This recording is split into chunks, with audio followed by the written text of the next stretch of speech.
বিবি মারা গেছে, আপনি একা যাবেন দোয়া করতে, অন্ধকার কবরে নিজে নামবেন, কবরে নিজে নামবেন। স্বামীর উচিত ছিল, সব থেকে ভালো নিয়ম ছিল গোসল দিয়ে দেওয়া, কিন্তু আমাদের দেশেও নিয়মটা নাই। তাই তাহলে স্ত্রীকে গোসল করিয়ে দেওয়ার অনুমতি ছিল। স্বামী মরে গেলে স্ত্রী সব থেকে বেশি হকদার স্বামীর গোসল করিয়ে দেওয়ার। সারা জীবন তো গোসলের পানি ওই তুলে দিয়েছে, সারা জীবন তো গোসল ওই করিয়ে দিয়েছে, সারা জীবন তো সাবান ওই এনে দিয়েছে, সারা জীবন তো তোয়ালি ওই এনে দিয়েছে, সারা জীবন তো পরনের কাপড় ওই ধুয়ে দিয়েছে। মরণের পরে তো ওরই সব থেকে বড় হক ছিল গোসল করিয়ে দেওয়ার। কারণ স্বামীকে বিবি যত ভালো করে গোসল করাতে পারে, পৃথিবীর আর কেউ অতটা ভালো করে গোসল করাতে পারে না। আমার বন্ধুরা, আমার আল্লাহওয়ালা ভাইরা, যেদিন স্ত্রী মারা যাবে সেদিন আপনি কবরে প্রথম নামবেন, আর কোলে নিজে নেবেন, আর কাউকে নিতে দেবেন না। কারণ আপনার কোলে চেপে বাপের বাড়ি থেকে আপনার বিছানা এসেছিল, আর একবার আপনার কোলে চেপে যেতে চেয়েছে। মনে পড়ে ফাতেমাতু জোহরা আলী কাদামাল্লাহ ওয়াজহুকে শুনেছিলেন, স্বামী জীবনে কিচ্ছু চাই নাই, আর যাবার সময় বলে যাচ্ছি একটা কথা আমার মেনে নেবে। বললে কি? বলে অন্ধকার কবরে তুমি আমাকে একা শোয়াবে, আর যেন কেউ শোয়ায় না, কবরে তুমি আমাকে একা নিয়ে যেও। এই জন্যে পৃথিবীর কোনো মানুষ আমার ওজনটা জানে না, আর মরার পরে কেউ জানুক এটা আমি চাই না। তাই তুমি আমাকে একা কোলে করে শুইয়ে দেবে। সেদিন হয়তো আলী কাদামাল্লাহ ওয়াজহু ফাতেমাতু জোহরার চেহারা খুলে বলেছিল, ফাতেমা চলে যাচ্ছ, যাও যাও, চলে যাও। মা হারিয়েছি কখন মনে পড়ে না, বাপ হারিয়েছি দুঃখ পেলাম না, তোমার আব্বাও চলে গেল, আজ তুমিও চলে গেলে, তো যাও। তো আমার একটা কথা তোমার কাছে, কোনোদিন যেন বাপের কাছে গিয়ে বলে দিও না, কোনোদিন যেন বাপের কাছে গিয়ে বলে দিও না যে আব্বা গো, তুমি যার কাছে দিয়েছিলে না, সে আমার শখ মেটাতে পারে নাই, সে আমার আহ্লাদ মেটাতে পারে নাই, জীবনে একটা ভালো কাপড় দিতে পারে নাই, এটা তুমি যেন তোমার আব্বার কাছে বলে দিও না। তাহলে আমি আলী কাল কিয়ামতের ময়দানে আমার নবীর সামনে মুখটা দেখাতে পারবো না। ওই মুসলমানের ছেলেরা বলেন না, বিবিদের সঙ্গে যে ব্যবহার করেছেন, মুখ দেখাবার জায়গা রেখেছেন তো, রেখেছেন তো, রেখেছেন তো? আমার বন্ধুরা, আমার আল্লাহওয়ালা ভাইরা, আল্লাহর নবী সাল্লাল্লাহু আলাইহি ওয়াসাল্লাম শোনাচ্ছেন যে সেদিন তোমাকে শুনিয়ে দিয়েছিলাম, আজ শুনিয়ে দিয়ে গেলাম, একা কবরে শুইয়ে দিও, আর কবরে শুইয়ে দিয়ে মুখটা খুলে সালাম দিয়ে বলে দিও, সাথ দেবো বলে হাত ধরে এসেছিলে, সাথ দেবো বলে হাত ধরে এসেছিলে, আজ একাই চলে যাচ্ছে তো, যাও, আমি তোমাকে ভুলে যাই নাই, তুমি আমাকে ভুলে চলে যাচ্ছ, যাও, আমি তোমাকে ভুলে যাই নাই। অন্ধকার কবর থেকে আপনি উঠে আসছেন, ও বলতে পারলে বলতো যে বিশ্বাস করো তোমাকে ছেড়ে যেতে চাই নাই, কিন্তু যেতে হয়েছে, রব চেয়েছে তাই। অন্ধকার কবরে দাফন দেওয়ার পরে সবাই যখন চলে যাবে, সবাই যখন চলে যাবে, তখন আপনি দোয়া করার সময় বলে আসবেন, আল্লাহ আমি সত্যি খুব ভালোবাসতাম, আমি ওকে খুব ভালোবাসতাম, আজ একা রেখে দিয়ে চলে যাচ্ছি, তুমি হেফাজত রেখে দিও। আমার বন্ধু, আমার আল্লাহওয়ালা ভাইরা, আপনাকে বলেছি তারাকতু ফি আমরাইন কিতাবুল্লাহ ওয়া সুন্নতি, নবীর সুন্নাত হলো আমাদের খাজ্জাতুল কুবরাকে কবরে শুইয়ে দিয়েছেন, দাফন হয়ে গেছে, সবাই মাটি দিয়ে চলে গেছে, রাসূলের চোখ দিয়ে দরদর দরদর করে পানি আসছে। সিদ্দিক একবার জিজ্ঞাসা করছিলেন, ইয়া রাসূলুল্লাহ, ইয়া হাবিবাল্লাহ, আপনি যদি এতটা কাঁদেন, উম্মতকে বুঝাবো কি করে, উম্মতকে ভাবাবো কি করে, উম্মতকে সরাবো কি করে, এত যে আপনি কাঁদেন? আল্লাহর নবী বলেন, আবু বকর সিদ্দিক, আমি শুধু বিবি হারাই নাই, আমি এমন একটা বন্ধু হারিয়েছি যে বন্ধু পৃথিবীতে এমন কারো ছিল না, আর কখনো হয়তো কারো হবে না। আমি এমন একটা বন্ধু হারিয়েছি, যেদিন মক্কার জমিনে আমার পাশে দাঁড়াবার মতো কেউ ছিল না, সেদিন আমার পাশে দাঁড়িয়ে বলেছে, আমি রয়েছি, আপনি ঘাবড়াবেন না, গোটা মক্কা একদিকে চলে গেছে, তো খাদ্য সিদ্ধ আমার পাশে একা দাঁড়িয়েছে, আর বলেছে আমি কিন্তু আপনাকে হাত ছাড়ি নাই। আমার এমন বন্ধু হারিয়ে ফেলেছি। যেদিন মক্কার জমিনে আমার চাচা আবু জেহেল বলেছিল যে মক্কা থেকে তোকে তাড়াবোই কেমন না কোনো বাহানায়, যখন রাস্তা খুঁজে পেল না তাড়াবার, সেদিন বলেছিল আবু দুজানার সঙ্গে তোকে কুস্তি লড়তে হবে, আবু দুজানাকে হারালে তাহলেই থাকতে পাবি, আর তুই হেরে গেলে মক্কা থেকে পালাতে হবে। আল্লাহ নেই বলেন, ঠিক আছে তাই হবে, কালকে দেখা যাবে। যখন কথাটা বলেছে, আবু জেহেল তো খুঁজতে বাগে বাগ, কখনো পারবে না, দেশে রান করেছে, দেশের মানুষ আসবে দেখবে। আবু তালেব কথা যেমনি শুনেছে, অন্ধকার রাতে সন্ধ্যাবেলায় টুক টুক টুক টুক টুক টুক করে দরজার কাছে চলে গেছে, আওয়াজ দিচ্ছে, কে? বলে আমি আবু তালেব, বাড়িতে আছো? আম্মাজান খাদিজা, আল্লাহর নবী শুয়ে আছেন, মাথার উপরে হাত দিয়ে একটু মেসেজ করছে, রাসূল একটু ঘুমাবেন। উম্মতের কাছ থেকে সারাদিন মেহনত করে, উম্মতের কাছে সারাদিন ঘুরে ঘুরে বাড়ি ফিরেছেন, ক্লান্ত শরীরে মাথায় হাতটা দিয়ে বুলাচ্ছেন। আল্লাহ নবীকে, আল্লাহ নবী একটু তন্দাচ্ছন্ন হবেন, ওই সময় খাদিজার নিচে এসে বললেন, চাচা। বললে হ্যাঁ। মুহাম্মদ আছে? বললে হ্যাঁ। ওই ডেকে দাও। ডাকলেন। আল্লাহ রাসূলকে যেমনি ডেকেছেন, রাসূল উপর থেকে দরদর করে নিচে নেমে এলেন। কি খবর চাচা? বললে শুনলাম তুমি নাকি আবু দুজনার সঙ্গে কুস্তি লড়ো বলেছো। বললে হ্যাঁ। বলে তুমি চেনো আবু দুজনাকে? বলে না। দেখেছো কোনোদিন? বলে না। তার সম্পর্কে শুনেছো কিছু? বলে না। বললে তুমি কেন হ্যাঁ বলতে গেলে? আবু দুজনার মতো গুয়ার আর ওর মতো এত বদমেজাজ মানুষ মক্কাতে কেউ নেই, কেন তুমি একথা বলতে গেলে হ্যাঁ লড়বো? তুমি ওর সঙ্গে যুদ্ধ করে পারবে? সেদিন আল্লাহ নবী সাল্লাল্লাহু আলাইহি ওয়াসাল্লাম বলেছিলেন, চাচা আপনি আব্দুল্লাহর বেটা মুহাম্মদকে দেখেছেন, মুহাম্মাদুর রাসূলুল্লাহকে আপনি দেখেন নাই। সেদিন প্রথম বলেছিলেন, চাচা আপনি আব্দুল্লাহর বেটা মুহাম্মদকে দেখেছেন, মুহাম্মাদুর রাসূলুল্লাহকে দেখেন নাই। আল্লাহ নবী চাচাকে সান্ত্বনা দিয়ে বিদায় দিলেন। উপরে গিয়ে যেমনি শুয়েছেন, আম্মাজান খাদিজা কোল পেতে দিয়ে আল্লাহ রাসূলের মাথাটা কোলের উপরে রেখে আস্তে করে মেসেজ করছেন যেন আল্লাহ রাসূল ঘুমিয়ে যায়। আল্লাহ রাসূলের চোখটা একটু লেগেছে, দেখেন দরদর করে চোখের পানি, একেবারে মুখটা ভিজে গেছে গরম পানিতে। আল্লাহ নবী উঠে বসে পড়লেন আর আম্মাজান খাদিজাকে কাছে ডেকে নিয়ে বললেন, কাঁদছো কেন? কি হয়েছে? কি হয়েছে বলো না। বলছে আপনি কেন, আপনি যুদ্ধেতে কুস্তিতে আপনি তৈরি হলেন? বলে কেন? বলে শোনেন, আমি মালিকুত তুজ্জার হিসেবে, ব্যবসায়ীদের রানী হিসাবে মক্কার সামনে অনেকবার অনেক কুস্তিতে চিফ গেস্ট হয়ে গেছি। অতএব আবু দুজনাকে খুব কাছ থেকে দেখেছি। এত বড় হিংস্র মানুষ হয় না, ওকে মানুষ বলে মনে হয় না। আপনি কেন এর কথা বলতে গেলেন, যে কেন এ কথা বলতে গেলেন যে আপনি ওর সঙ্গে কুস্তি লড়বেন, আপনি পারবেন? আল্লাহ রাসূল সেদিন বলেছিলেন, খাদিজা তুমি শুধু আমাকেই দেখেছো, তুমি শুধু আমাকেই চিনেছো, এখনো আল্লাহ রাসূলকে চেনো নাই। এসো আল্লাহ রাসূলকে চেনার জন্য। আল্লাহ নবী খাদিজাতুল কুবরাকে কোলের কাছে টেনে নিয়ে সান্ত্বনা দিয়ে ঘুম পাড়িয়ে দিলেন। ফজরের নামাজ পড়ে আল্লাহ নবী বসে আছেন। ফাতেমাতুজ জোহরা ছোট বাচ্চা মেয়ে সব খবর শুনেছে, আর আস্তে আস্তে হেঁটে এসে আব্বার গলাটা পেছন দিক থেকে জড়িয়ে ধরে বলেছে কানের কাছে, আব্বু আজকের যুদ্ধে তুমি জিততে পারবে তো? আজকের লড়াইয়ে তুমি বিজয়ী হবে তো? আল্লাহ রাসূল বলেছিলেন, হ্যাঁ মা, তুমি একটু দোয়া করো তাহলেই হবে। ফাতেমা বাচ্চা মেয়ে ছেলে সঙ্গে সঙ্গে হাত তুলেছে, আল্লাহ, ওগো আল্লাহ, আমার আব্বাকে যারা এমনি করে কষ্ট দেয় তুমি তাদের দেখতে পাও না আল্লাহ। ফাতেমার হাত তুলতে দেরি আল্লাহ নবী কোলে তুলে দিয়ে বলেছিলেন, ফাতেমা হাত তুলে দোয়া করিস না, কারণ তুই হাত তুলে দোয়া করে চোখের পানি ফেললে আমার আল্লাহ ফেরাবে না, উম্মত ধ্বংস হবে, এই হাত তুলিস না, হাত নামা।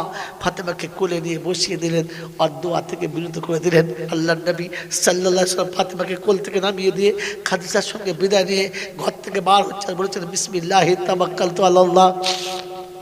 যেমনি ভাগে বার হয়েছে আল্লাহ পাক বলেন, জিবরাইল বলে, আল্লাহ লব্বাইক লব্বাইক আল্লাহ। বলে আমার হাবিব যাচ্ছে, একটু খেয়াল রাখিস। সারা দুনিয়া বলেছে আবু দুজনাকে তুমি চেনো না, আবু দুজনা এখন আমার রাসূলকে চেনে না, একটু খেয়াল রাখিস। আল্লাহ নবী সাল্লাল্লাহু আলাইহি ওয়াসাল্লাম পা করে চলেছে, জিবরাইল সঙ্গে সঙ্গে চলেছে, গিয়ে দেখে গোটা আসরের মানুষ চারিদিকে লোকারণ্য হয়ে আছে। আবু জেহেল উলঙ্গ নর্তকী নিয়ে এসে নাচাচ্ছে, মাথায় খুলিতে শারাবে পান করছে, নারীদের গায়ে ছুঁড়ে মারছে, আমোদার ফুর্তি উড়াচ্ছে।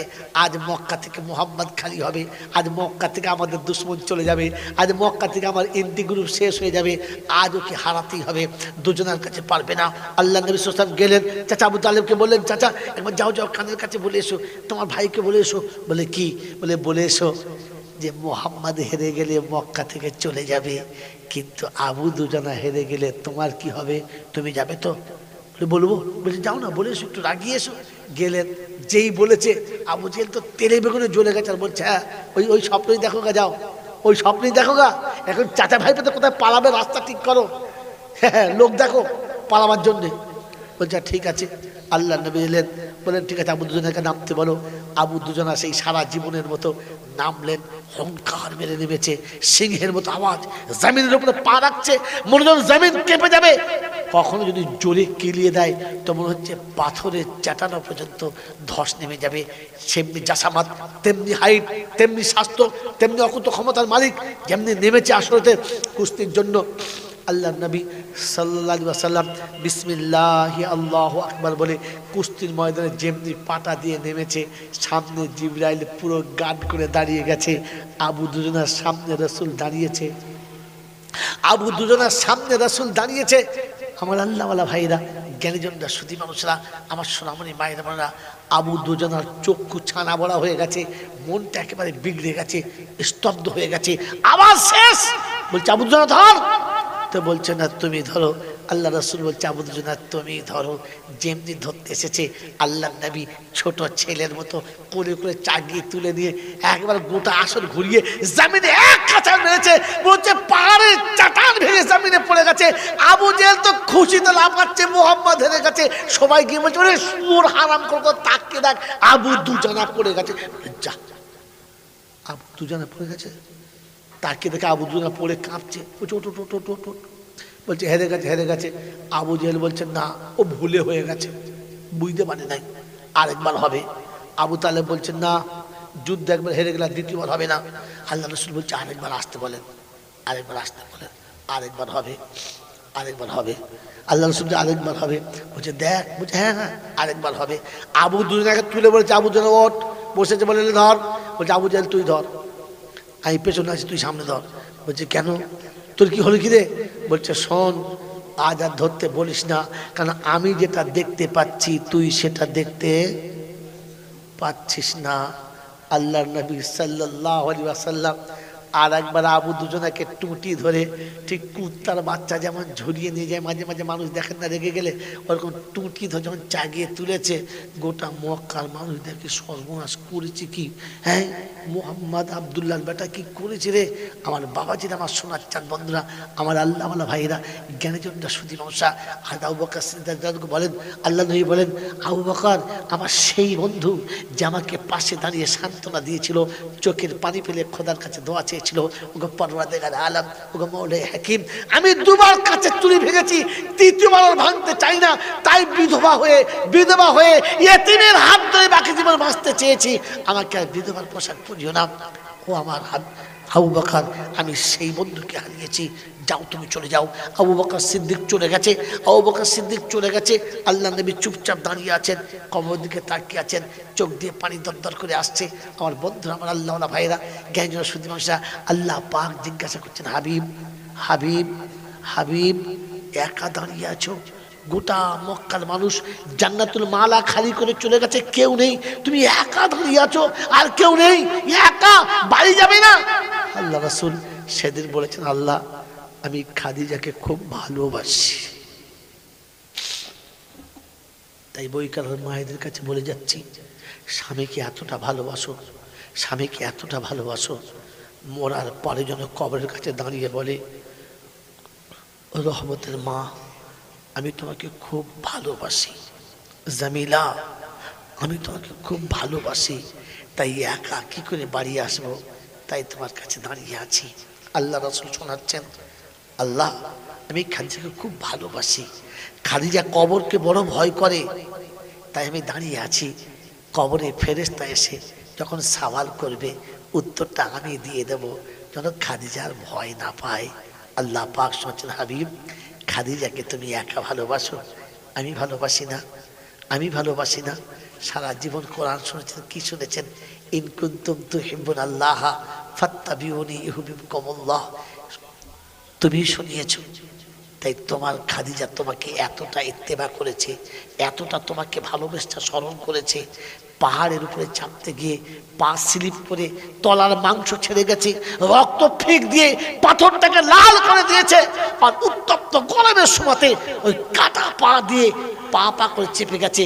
তোমার সঙ্গে সাক্ষাৎ করার আগে চেহারাটা হালকা করে কাপড়ে মুছে নিয়েছে, যেন মুখের মলিনতা দেখে স্বামী বুঝতে না পারে যে আমার কষ্ট হচ্ছে।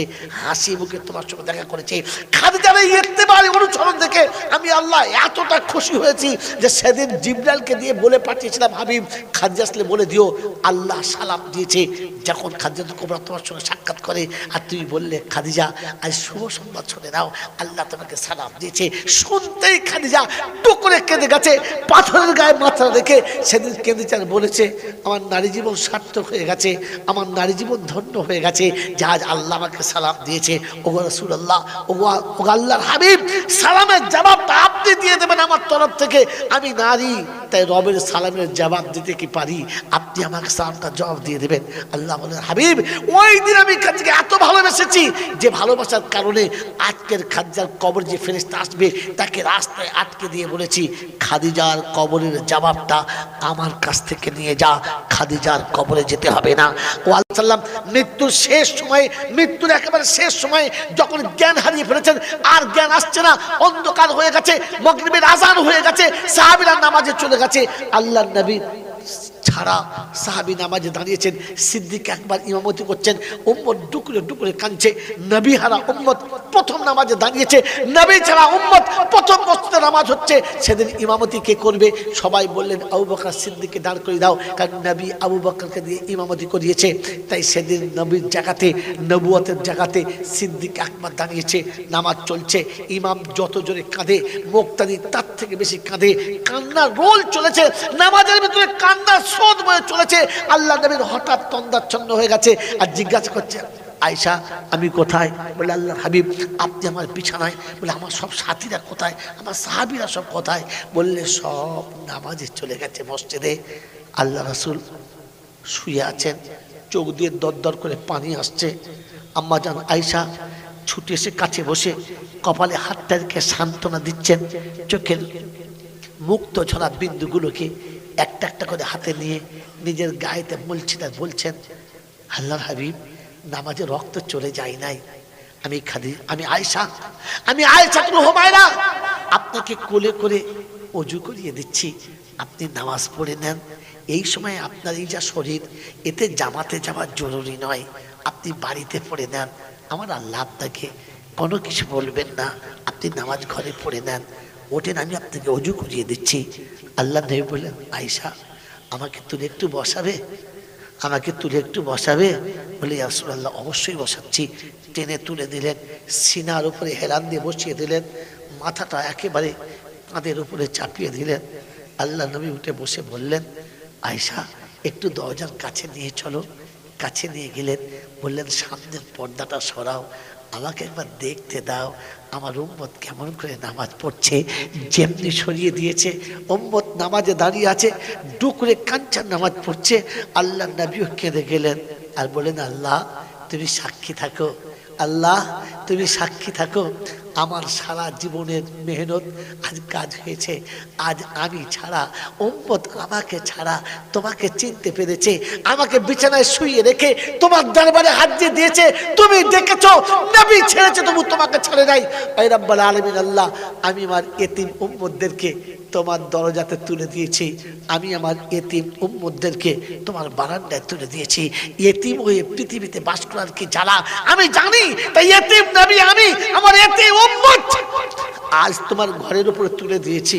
আমার উম্মতকে তুমি কষ্ট দেবে না বলো, আমার উম্মতকে তুমি লাঞ্ছিত করবে না বলো, আমার উম্মতকে কোনো দিন তুমি বিপদে ফেলবে না বলো, আমার উম্মতকে তোমার কাছে আমানত রেখে যাচ্ছি। ওদের আল্লাহ পাক শুনেছে হাবিব উম্মতকে বলে দিও তুমি যেখানে ওদের আমানত রেখে যাচ্ছ ও যেন এই জায়গাতে থাকে, আমি আল্লাহ দেখে নেবো ওর গায়ে কে হাত দেয়, আমি আল্লাহ দেখে নেবো ওর গায়ে থেকে স্পর্শ করে। যারা তোমার উম্মত হবে আর আমার এই ঠিকানায় এসে দাঁড়িয়ে যাবে, হাত তুললে হাত ওখানে রেখে চলে যেতে হবে, ও হাত আর ফিরে কোনোদিন যাবে না, কারণ তুমি আমার কাছে আমানত দিয়ে গেছো, আমি আমানতের খেয়ানত করি না। ও মুসলমান উম্মতে মুহাম্মাদি তোমাকে তো আমার নবী আমার আল্লাহর ঘরে আমানত দিয়ে গেছে, আল্লাহর ঘরে আমানত দিয়ে গেছে। আজ আমি আল্লাহর ঘরে ছেড়ে দিয়ে, আমানতের জায়গা ছেড়ে দিয়ে মোড়ের মাথায় বসেছি, চায়ের দোকানে বসেছি, মাচাতে বসেছি, বাজি আড্ডাতে তাসেতে বসেছি। আজ মসজিদের ভেতরে বসতে সময় লাগে না। আমার বন্ধুরা, আমার আল্লাহওয়ালা ভাইরা, আমার জ্ঞানযুক্ত সুধী মানুষরা, আমার সোনামণি মায়েরা বলরা, আল্লাহ পাক শোনাচ্ছেন, হাবিব তোমার উম্মতকে আমার বারান্দায় একবার চলে আসতে বলো, দেখবো ফের তোমার উম্মতের গায়ে কে হাত লাগায়। আমি আমার হাবিবের কাছে আমানত নিয়েছি, আমার আমানতে কাউকে খেয়ানত করতে দেবো না। ও বই কেনার বাবাজিরা, আমার শোনাচ্ছেন বন্ধুরা, আমার সোনামণি ভাইরা বোনেরা, এই জন্য বলে দিয়ে চলে গেলাম, যদি কবরে হাসরে বাঁচতে চাও তো আমানতের জায়গা, মসজিদ জায়গার ঠিকানাটা বানিয়ে নাও। তাই কোরআন শুনে দিচ্ছে, যালিকাল ইয়াউমুল হক ফামান শাত্তাখাযা ইলা রাব্বিহি মাআবা। কিয়ামত অবশ্যই হবে, যদি বাঁচতে চাও এই মসজিদ তোমার ঠিকানা হবে, এখানে তুমি ঠিকানা বানিয়ে নাও। এই মসজিদ তোমাকে কাল কিয়ামতের ময়দানে সোজা জান্নাতের বাগানে নিয়ে চলে যাবে। আমার বন্ধু, আমার আল্লাহ ভাইরা, আমার জ্ঞানীয় সুধী মানুষরা, এজন্য আপনাকে শুনিয়ে দিয়ে চলে গেলাম। কোরআন আপনাকে শুনিয়েছে, রাসূল আপনাকে শুনিয়েছে, জান্নাতের বাগানে যেতে হলে এই জান্নাতের বাগান আবাদ করে যেতে হবে। আর কবর জিয়ারত করতে হলে একা গিয়ে আপনাকে দাঁড়াতে হবে। বিশ্বনবী জনাবে মুহাম্মদ রাসূলুল্লাহ সাল্লাল্লাহু তাআলা আলাইহি ওয়াসাল্লাম যেদিন মদিনা থেকে মক্কায় চলেছেন, রাস্তায় মাকামে হাজরাতে সাহাবীদের দাঁড় করেন, সঙ্গে আবু বকর সিদ্দিক আছে, ওমর ফারুক আছে, আলিয়া হায়দার আছে, উসমানে গনি আছে, সমস্ত সাহাবীরা রয়েছেন।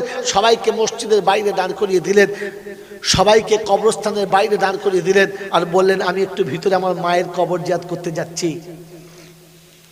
রাসূল মায়ের কবর জিয়ারত করতে যাচ্ছেন, সবাইকে বাইরে বসিয়ে দিলেন, একা চলে গেলেন। বললেন, যদি দেরি হয় তোমরা ভিতরে আসবে না, যদি কান্নার আওয়াজ পাও ভিতরে আসবে না। আল্লাহর নবী সাহাবীদের বাইরে বসিয়ে দিলেন, একা টুকটুক টুকটুক করে ভিতরে গেলেন, আর কবরের কাছে গিয়ে বললেন, লাউ কুনতি হাইয়ান, মা তুমি যদি আজকে জীবিত হতে তাহলে দেখতে পেতে আমি আজ আর একা নয়। মক্কার জমিনে তুমি আমাকে একা দাদর কোলে ছেড়ে দিয়ে চলে এসেছিলে, দাদর চাচার কোলে ছেড়ে দিয়েছে, আর চাচা যেদিন ছেড়ে গেছে সেদিন মক্কায় বড় মুসিবতের বন্যা আমার উপরে নেমেছে। মক্কা থেকে মদিনায় চলে আসতে আমি বাধ্য হয়েছি। আজ মক্কায় ফিরে যাচ্ছি, কারণ যেদিন মক্কা থেকে আসছিলাম মক্কা মদিনার বর্ডারে এসে বারবার বলেছিলাম, মক্কারে আমি তোর কাছ থেকে যেতে চাই নাই। শৈশব যেখানে কেটেছে, কৈশোর যেখানে কেটেছে, যৌবন যেখানে কেটেছে, বার্ধক্যে আমি ছাড়তে চাই নাই, কিন্তু তোর দেশের সন্তানেরা আমাকে এখানে থাকতে দিচ্ছে না, তাই চলে যেতে বাধ্য হচ্ছি। সেদিন মক্কা ছাড়ার সময় চোখ ভরা পানি নিয়ে, বুক ভরা ব্যথা নিয়ে আর্তনাদ সহকারে আল্লাহর কাছে বলেছিলাম যে, আল্লাহ মক্কায় আবার ফিরে আসবো, মক্কায় আবার আসবো। তাই আম্মা মক্কায় চলেছি, এসেছিলাম একা, সঙ্গে গোটা দল নিয়ে যাচ্ছি, এক জামাত সঙ্গে সাথী রয়েছে, মা সবাই আছে, সবাইকে সাথে নিয়ে যাচ্ছি। আজ আর আমি একা নয়, কিন্তু মা সবাই আছে, তুমি তো নেই, তাই তোমার কাছে এসে দাঁড়িয়েছি। মা আজ তুমি যদি দেখতে পেতে তাহলে দেখতে তোমার ছেলের সঙ্গে কতগুলো মানুষ আছে। মা একবার যদি আমাকে ইয়া মোহাম্মদ বলে ডাকতে। এই বইকার লোকেরা, আমার এই একটা কথা মনে রেখে দিও, বাকি ভুলে যেও। আল্লাহ নবী বলেছিলেন, আম্মা যদি আমাকে একবার ইয়া মোহাম্মদ বলে তুমি ডাকতে, আর আমি যদি নামাজ শুরু করে দিতাম, নামাজ চালু করতাম, আর নামাজটা যদি ফরজ নামাজ হতো, আল্লাহ ওয়াল্লাযী নাফসি বিয়াদিহি, ওই পাক জাত যার হাতে আমার জান, ওই আল্লাহর কসম খেয়ে বলছি, তুমি যদি ডাকতে নামাজ ছেড়ে দিতাম, তোমার ডাকে প্রথম সাড়া দিতাম, তোমার কথা শুনতাম, তারপরে গিয়ে নামাজ পড়তাম, তবুও তোমার কথার বিরুদ্ধে কখনো যেতাম না। ওগো উম্মতে মুহাম্মাদি, ওগো বইকার বাবাজিরা, রাসূল শোনাচ্ছে, মা তুমি ডাকলে প্রথম তোমার ডাকে সাড়া দিতাম, প্রয়োজনের নামাজটা ছেড়ে দিতাম। রাসূল নামাজ ছেড়ে দিতে চাচ্ছে, তবু মায়ের ডাকে থেকে সরে যেতে চাচ্ছে না।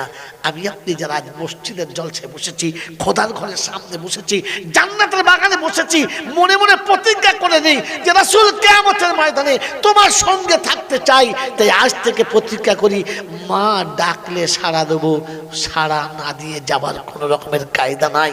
আজ পৃথিবী থেকে মায়ের কথা একবার মনে করে নেন। আল্লাহ পাক আপনাকে আমাকে স্মরণ করিয়ে দিয়েছিল, ওয়াহফিজ লাহুমা জানাহা যুল্লি মিনার রাহমা, ওদের দুজনকে বাহুর ভেতরে ডানার ভেতরে একটু আড়াল করে রেখে দিস। যেমন মুরগি হাঁসের বাচ্চা মায়ের ডানার ভেতর থাকলে পৃথিবীর কোনো ঝড় কোনো মুসিবত তার গায়ের উপরে যায় না, মায়ের পিঠের উপর সব সয়ে যায়। ঠিক তেমনি আব্বা মাকে একটু ডানার ভিতরে রাখিস, কোনো ঝড় তাকে যেন স্পর্শ করে না। আল্লাহ নবী শোনাচ্ছে, মা তোমার ডাকে আগে সাড়া দিতাম, তারপরে নামাজে দাঁড়াতাম। ও মুসলমানের ছেলে, বলেন আমি আমার মাকে, আমি আমার মায়ের সঙ্গে ব্যবহারটা একটু ভালো করবো ইনশাআল্লাহ? করবে ইনশাআল্লাহ? করবে ইনশাআল্লাহ? আর মরে গেলে মায়ের কবরের কাছে একা যাবো ইনশাআল্লাহ, যাবো ইনশাআল্লাহ। আমার বাবা যেন, আমার শোনাচ্ছেন বন্ধুরা, আমার জ্ঞানযোগ্য সুধী মানুষরা, আল্লাহ পাকের কাছে দোয়া চাই, আল্লাহ যেন আমাদেরকে কোরআন হাদিসে মেনে নেবার তৌফিক দেয়, বোঝার তৌফিক দেয়। চলে যাবার প্রয়োজনে এটা বলতে যাবেন না যে মৌলভী জনার বলছে বলুক, এতদিন যা করেছি ওটা কি ভুল করেছি, তার ওরা কি সব ভুল করেছে, এই মনে করে দ্বিতীয়বার এই ভুলটা করবেন না, তাহলে কিন্তু খোদার কাছে আপনি ফেঁসে যাবেন, আমার আর কিছু করার থাকবে না। আমার আল্লাহ ওয়ালা ভাইরা, এই জন্য জান্নাতে আমরা সকলে যেতে চাই, যাবো ইনশাআল্লাহ। বলুন যাবো ইনশাআল্লাহ। বন্ধু আল্লাহ পাক শোনাচ্ছেন, শুনে রেখে দাও। ফাআম্মা মান তাগা ওয়া আসারাল হায়াতাদ দুনিয়া ফাইনাল জাহিমা হিয়াল মাওয়া। জাহান্নামে যাওয়ার জন্য দুটো রাস্তা। এক নম্বর, কোনো কানুন মেনে নেবে না। প্রথমে বলেছিলাম জানোয়ারে কোনো কানুন মানে না, তাই জানোয়ার কোনোদিন জান্নাতে যাবে না। আজকে শোনার পরে যদি আপনি মনে মনে করেন যা বলছে বলুক, যা শুনেছি শুনেছি, যা করেছি তাই করব, তাহলে বুঝবো আপনি জানোয়ার হয়ে মরবেন, আর জাহান্নাম আপনার ঠিকানা। পৃথিবীর কোনো মামু আপনাকে বাঁচাতে পারবে না। ফাআম্মা মান তাগা, কোরআন শোনাচ্ছে, যখন বাঁধন মানবে না, শাসন মানবে না, তখন জাহান্নাম তার ঠিকানা। ওয়া সারাল হায়াতাদ দুনিয়া, আর দুনিয়া যখন তার কাছে বড় হবে, জাহান্নাম তখন তার কাছে ঠিকানা হবে। ওই বইকেরার বাবাজিরা বলেন, আমার কাছে দুনিয়া বড় না আখিরাত বড়। তাড়াতাড়ি ভেবে বলবেন, আজকের আমার কাছে দুনিয়া বড় না আখিরাত বড়? দুনিয়ার সুখের জন্য ছেলের 4টে বাড়ি, মেয়ের সুখের জন্য দামি 4 টাকা গাড়ি, আর বিবির সুখের জন্য সোনা 40 ভরি। এবার তোর জন্য আমি কি করি, কি করে দোয়া করি? সবার জন্য সব রাখলি, তোর জন্য কি রেখেছিস? আমার জন্য কিচ্ছু নাই। তাই কোরআন শোনাচ্ছে, ওয়াইদাল কুবুর বুসিরাত আলিমাত নাফসুম মা কদ্দামাত ওয়া আখারাত। কবর যখন ফাটবে আর নারী পুরুষ শিশুতে বৃদ্ধতে একসঙ্গে যখন উঠবে, তখন দেখতে পাবে কি রেখেছে আর কি নিয়ে এসেছে। সব তো আখিরাতের জন্য জমা রেখেছে যারা, মানুষ হলো তারা, দুনিয়ার জন্য ছেড়ে গেছে যারা, জানোয়ার হলো তারা। ওই বাবাজি আমার আল্লাহ ওয়ালা ভাইরা, একবার ভেবে দেখি আমরা কারা, রেখে যাচ্ছি না নিয়ে যাচ্ছি, রেখে যাচ্ছি না নিয়ে যাচ্ছি। আমার আল্লাহ ওয়ালা ভাইরা, জ্ঞানজন্য সুধী মানুষরা, ফেরাউনের নাম শুনেছেন না শোনেন নাই? হ্যাঁ না বলেন? ফেরাউনের নাম শুনেছেন? কে শোনেন নাই হাত তোলেন তো? কে শোনেন না? শোনেন নাই? এই মাল কোথায় হাত তোলে রে? হ্যাঁ, বাজাতেও হাত তোলে, বাচ্চাতেও হাত তোলে। কি বলেন জি? ফেরাউনের নাম সবাই শুনেছেন তো? অপরাধ কি ছিল? আনা রব্বুকুমুল আলা, আমি হলাম বড় খোদা। হ্যাঁ না? না বলেন, জোরে বলেন। তো খোদাই দাবি করেছে কে? ফেরাউন। কারণ যেটা খোদা পারে সেটা আমি পারি, এই কথা বলেছিল কে? ফেরাউন। জোরে বলেন কে? আমাদের মধ্যে কে ফেরাউন আছে? হাত তোলেন। একটাও নাই। আল্লাহ পাক যে বলেছে রুজির দায়িত্ব আমার হাতে, সুখ দুঃখের দায়িত্ব আমার হাতে, শান্তি অশান্তির দায়িত্ব আমার হাতে, সবার সুখের কথা ভেবে মরেছে কে? এই বাবাজি। আর ছেলের জন্য দারুণ একটা বাড়ি চাই, দারুণ একটা গাড়ি চাই, একটা ভালো ব্যবসা চাই, ব্যাংকে 2 লাখ টাকা চাই। আমি মরে গেলে যেন ভিক না চাই। ওরে হারামখোর, ওর ভাগ্যে যদি ভিক লেখা থাকে, তুই 3 কোটি টাকা দিয়ে যাবি, আর 3 মাস পরে দেখবি ফুটপাতে ভিক করছে, ও ভিক করেই খাবে। কারণ তকদিরে যেটা লেখা আছে ওটা হবে। তকদিরকে বিশ্বাস করে না যারা, আর একটা ফেরাউন হলো তারা। আল্লাহর হুকুম আর কানুনকে বিশ্বাস করে না যারা, আর একটা ফেরাউন হলো তারা। আমি আপনি ভেবে দেখি বসে বসে, আমি কে আর আমরা কারা? আমার বাবাজিরা, আমার সোনার চাঁদ বন্ধুরা, ফেরাউন বলেছিল আমি খোদা, আর আমিও তো বলেছি আমি খোদার দাদা। হ্যাঁ, করে না দিয়ে গেলে আর কিছু না দিয়ে গেলে ছেলেরা খাবে কি? ঘোড়ার ডিম খাবে, ও তকদিরে আছে তাই খাবে। তুমি ওকে খাওয়াতে পারো? জোরে বলেন না। ছেলে জন্ম দেওয়ার আগে বিবির পেটে বাচ্চা এসেছে, দামি গরু কিনেছে, ছেলেকে দুধ আর ঘি খাওয়াবে, পুকুরে বড় বড় মাছ চাষ করেছে, সুন্দর সবজি চাষ করেছে, সব করেছে, ছেলে হয়েছে। ছেলে হওয়ার পরে মায়ের দুধকে বড় হয়েছে, 6 মাস পরে পিক পিক করছে, আর 9 মাস পরে চেক করে দেখছে যে বাবাজি লিভার ফুটো হয়ে 3টে ফুটো হয়ে গেছে। খোদা বলছে দুধ খাবা, দুধ খাবা। ভেতরে পাইপ লাইন মালিককে মাল ফুটো করে দিস। এইবার চারদিকে ছুটে বেড়াচ্ছে, ফুটো বন্ধ করতে হবে। বলছি এত ফুটো বন্ধ করলি, ওটা পাচ্ছি না, দে ফুটো বন্ধ কর দে। কায়দাওয়ালা কথাকার, হ্যাঁ দেয়ালের ফুটো বন্ধ করেছো, লোকের ঘরের ফুটো বন্ধ করেছো, বহু লোকে তো সব ফুটো বন্ধ করেছো। ব্যাটার খালি শ্বাস নলি 3টে ফুটো হয়েছে, দম ফেলে 3 দিক বলছে ফুটো বন্ধ কর। হ্যাঁ ও খোদা বলে আমি এমন জায়গায় ফুটো করে দেবো না, তুই 7 গোষ্ঠ করে ফুটো করে বন্ধ করতে পারবি না। আমার আল্লাহ হলো ভাইরা, এখন তকদির আল্লাহর হাতে, ওটা বিশ্বাস করেন। ভালো মন্দের মালিক হলো শুধু আমার আল্লাহ, এটা বিশ্বাস করে নামো। নামবো ইনশাআল্লাহ, নামবো ইনশাআল্লাহ। আমার বন্ধুরা, আমার আল্লাহ ওয়ালা ভাইরা, জ্ঞানজন শুনে মুহাব্বত একবার দরুদ পড়েন, আল্লাহুম্মা। এখান থেকে আপনি বানিয়ে নেন। কোরআন শুনিয়ে দিয়েছে ফামান শাআত্তাখাযা ইলা রাব্বিহি মাআবা, সেজন্য মসজিদে তো একটা ঠিকানা বানিয়ে নেয়। এজন্যে মুক্ত কণ্ঠে কৃতজ্ঞতা স্বীকার করে বলি আলহামদুলিল্লাহ।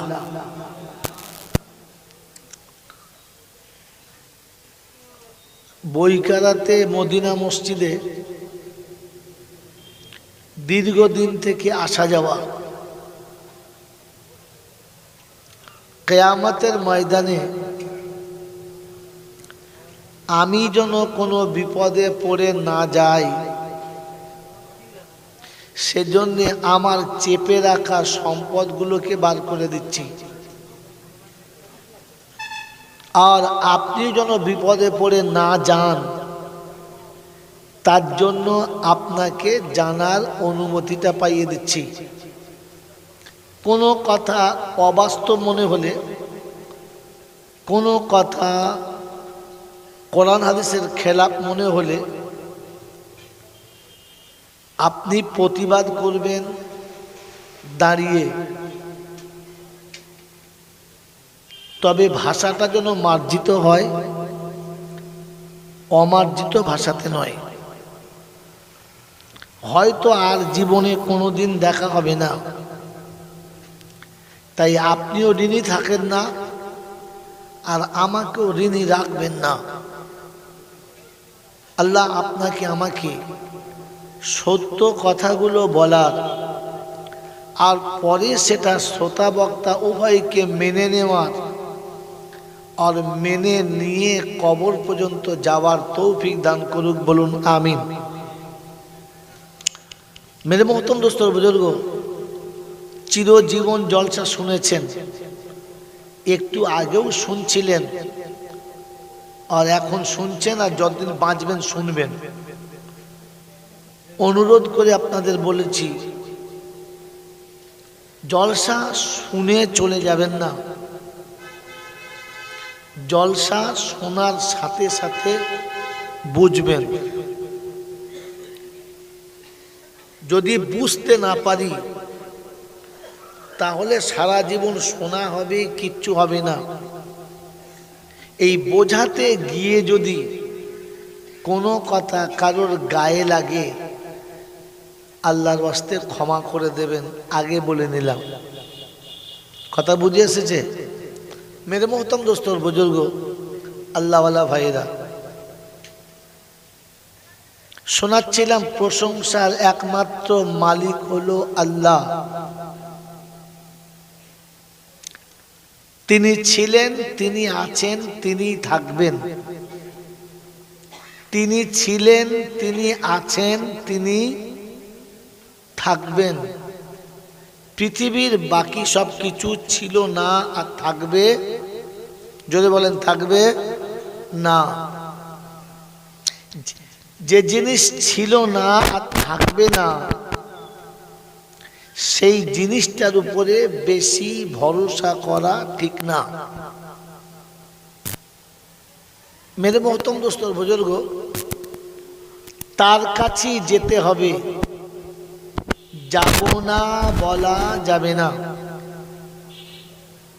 आमार समय मतो आमी जाबो, ए सुयोग केउ पाय नाई आर आमिओ पाबो ना।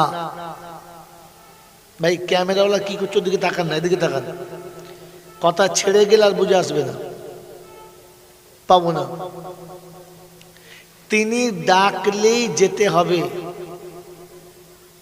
तिनी डाकलेई जेते हबे। এই কথাটা শুনতে শুনতে অর্ধেক জীবন পার হয়ে গেছে। এই কথাটা এর আগে শুনেছি, হ্যাঁ না না, কথাটা বুঝেছি। আবারও বলছি, আল্লাহ পাক পৃথিবীর যত মখলুক বানিয়েছেন তার মধ্যে শ্রেষ্ঠ মখলুকের নাম কি বলেন? মানুষ। কেন?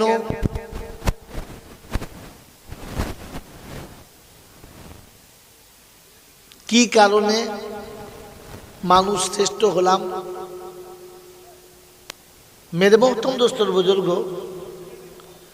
जे खेदमत करे और जार खेदमत करे दुटो समान ना आलादा?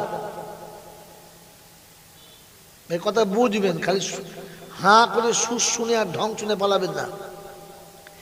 একজন কাজ করে আর একজন কাজ করায়, দুটো সমান না আলাদা? আলাদা। এই ভাই ক্যামেরাওয়ালা, তোকে এবার বলছে আর উচ্চ করিস না, নামা তাদের তার সেট কর, ভালো দিন আমাকে ভাই। যে ভাই কথা শোনেন, একজন কাজ করে আর একজন করায়, দুটো সমান নয়। এই দুটোর মধ্যে বড় কে? যে কাজ করে না যে কাজ করায়? কোনটা? যে কাজ করায়। সারা পৃথিবী বানিয়েছেন মানুষের জন্য। সারা পৃথিবীর কায়নাতকে আল্লাহ বানিয়েছেন কার জন্য? মানুষের জন্য। মানুষকে পৃথিবীর জন্য বানান নাই, পৃথিবীর মখলুক বানিয়েছেন মানুষের জন্য। বড় কে? মানুষ। গরু, ছাগল, হাঁস, মুরগি, জীব জন্তু, পশু পাখি, পাহাড় পর্বত, নদ নদী সব কার জন্য বানিয়েছে? মানুষের জন্য। কল কারখানা, অফিস, আদালত, আইন কানুন সব কার জন্য? যদি বলেন মানুষের জন্য। খুব ঠান্ডা মাথায় কথা শুনবেন। পৃথিবীর কোনো জন্তু জানোয়ারের জন্য কোনো কানুন আছে, আদালত আছে, কোনো অফিস আছে? আছে? নাই। কেন? বল হুজুর জানা নাই। ইসলাম বাস্তবের নাম, উদুম গল্পের নাম ইসলাম না। আল্লাহ পাক বলেন ফাসিরু ফিল আরদি সুমানদুরু কাইফা কানা আকিবাতুল মুকাদ্দিবিন। পৃথিবীতে ভালো করে ঘুরে দেখো, ভাবো, ফের আমাকে আল্লাহ বলে স্বীকার করো। পৃথিবীতে কোনো জীবজন্তুর জন্য থানা নাই, অফিস আদালত নাই, কোর্ট কাচারি নাই। কারণ জানোয়ারে কোর্ট মানে, জোরে বলেন, কথা বলবেন, জানোয়ারে থানা মানে না, জানোয়ারে কোনো কানুন মানে, জোরে বলেন, না। এটা মানে কে? মানুষে। এটা মানে কে? কথা বলেন, মানুষে। কারণ থানার মর্যাদা মানুষ বোঝে, জানোয়ারে বোঝে না। আইন আদালতের মর্যাদা মানুষ বোঝে, জানোয়ারে বোঝে, যদি বলেন না। পৃথিবীতে শোনার ক্ষমতা সব প্রাণীরা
উলাইকা হুমুল গাফিলুন।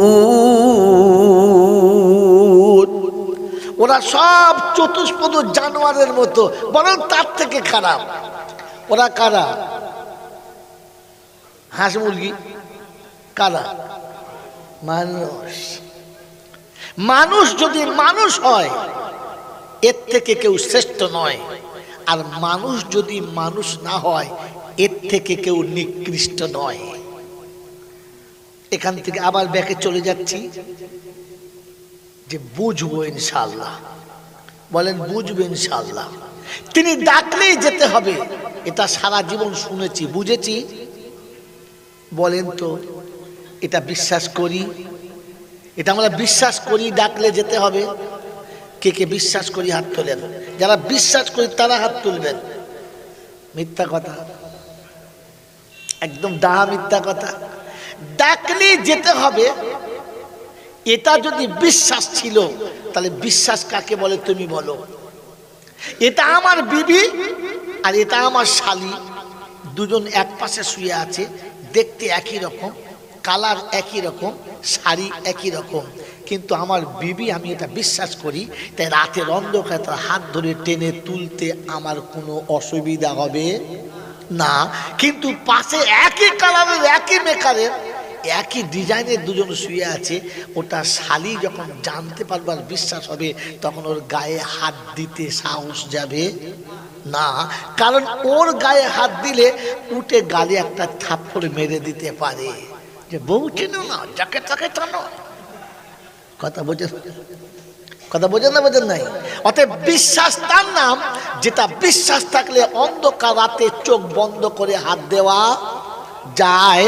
বিশ্বাস না থাকলে, বিশ্বাস থাকলে শালীর গায়ে হাত দেওয়া যায়? জোরে বলেন না। মেরে মোহতরম দোস্তর বুজুর্গ, বিশ্বাস যখন আমার ছিল তাই ঘরের সম্পদ নষ্ট করেছি। দামি ধান, খুব ভালো ধান ছিল, ওই ধানটা দেখে জান ভরে গেল। ধান কোটা ভেঙে চালনা করে মাটি গুঁড়ো করে মাটিতে ধুলোতে চাপা দিয়ে দিল। ছেলে বলছে বাপ তোমার কি মাথা খারাপ? বলছে কেন? এত ভালো ধানটা ধুলোতে মিলিয়ে দিচ্ছ। বলছে চেপে যাবো কা। বললে কেন? বলে এখন 1 কেজি দিচ্ছি, পরে 1 কুইন্টাল পাবো। বিশ্বাস ছিল যে মাটির ভেতরে দিলে তাকে ফসল বাড়বে, হ্যাঁ না না? তাই যে ছেলে যে ধানটা চাল করে বাচ্চার মুখে তুলে দেওয়া দরকার ছিল, ওই বাচ্চাকে উপোস রেখে খুদ খাইয়ে কিংবা আটা খাইয়ে সময় কাটালো, আর দামি ধানটাকে ধুলোর ভিতরে ফেলেছে। বিশ্বাস ছিল, কিন্তু ও জানে পোকাতেও খেয়ে নিতে পারে, পচেও যেতে পারে, আল্লাহ ধান নাও দিতে পারে, কিন্তু বিশ্বাস ছিল। অর্থাৎ বিশ্বাস থাকলে ওখান থেকে তাকে সরানো যাবে। যদি বলেন যাবে। যদি সত্যি তোমার বিশ্বাস ছিল যে আল্লাহ ডাকলে যেতে হবে, এটা যদি বিশ্বাস ছিল, তাহলে আজানের পরে বিবিকে জড়িয়ে কে কে শুয়েছিল হাত তোলো।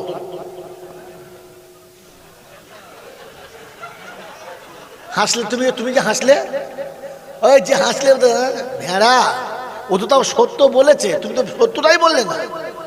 একটু আগেই তো মরণে আসেন বলে গেল যে আলামতে মুনাফিকের সালাসা, মুনাফিকের আলামত হলো 3টে, যা বলে তা করে না। বলছিল একটু আগে, আমি তখন ঢুকছিলাম। তুমি আল্লাহকে বিশ্বাস ছিল বলেছো, ওর পরও তুমি গেলে না, ও হাত তুললে হেসে দিলে। কিরকম ছাগল হলে হাসে বুঝে দাও। কি বুঝলে? বুঝতে পারছো না? আরবেলিয়া বাজার থেকে ছুটে এসে দাঁড়িয়ে হাসছে। বলছি কেন? বলছি কি বলবো, আরবেলিয়া বাজারে আব্বার গলায় গামছা দিয়ে যা জুতো মারা মারছে, আমি চলে এসেছি, কেউ বুঝতে পারে না এটা ব্যাটা না পাঁটা। এবার বুঝে দাও, আমি আর বলবো না। কি বলি, বাপের গলায় গামছা দিয়ে জুতো ফিরছে, আর ও দেখে চলে এসে বলছে আমার বুঝতে পারে না, আমি ওর ব্যাটা বলে বুঝতে পারি না, আমি চলে এসেছি। আল্লাহ বাঁচিয়ে দিয়েছে, আল্লাহ বাঁচিয়ে দিয়েছে। জানোয়ার কোথাকার। ভাবেন বসে বসে, শুধু হাঁ করে শুনেন না, আমি সুর জানি, আপনারা জানেন, ওরকম হু হু করে বলতে পারি। মদ খাবেন না বাবা, মদ খেলে হারাম হবে, মদ খাওয়াটা চলবে না, ও বাবা সুদ খাওয়া চলবে না বাবা, নবী বলেছে জাহান্নামে যাবে। আরে কুত্তা সুদ খেলি বা কে না খেলি বা কি?